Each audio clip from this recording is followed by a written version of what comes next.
Group E, that features the French winners, of course, back in 1998.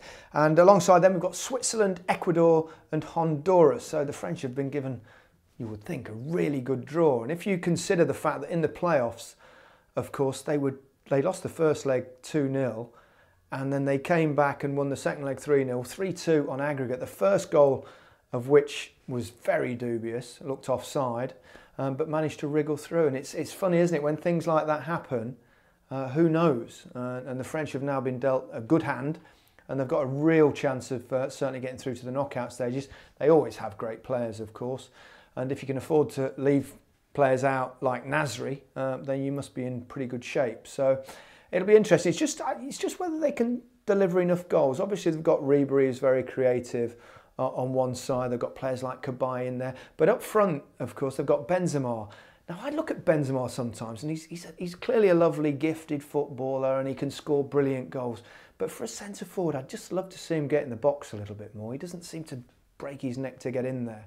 And he's always plays in Real Madrid. Imagine playing in that side. You'd expect as a centre-forward to score 40 goals a season, but he's not quite managed that. Not sure he's absolutely top draw. Perhaps he'll prove me wrong over the next month or so. We shall see. So you've got to expect the French to go through, even though they self-destructed, didn't they, 4 years ago with all the Anelka stuff and practically going on strike at one stage.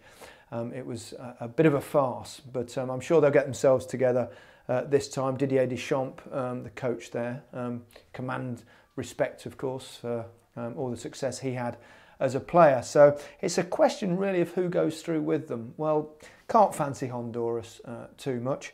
Ecuador, well, they generally qualify when they qualify because they have that massive advantage of when they play at home, of playing at altitude that's so high. They rarely lose a game at home. They won't have that advantage, of course, in Brazil. So I'm going to go for Switzerland, who are traditionally well organised, who tend to punch a little bit above their weight, and they've got one or two good young players coming through. Bit early for some of them, a little bit like England in a way. They've suddenly got this group of young emerging players, and it'll be interesting to see if any of them get a chance.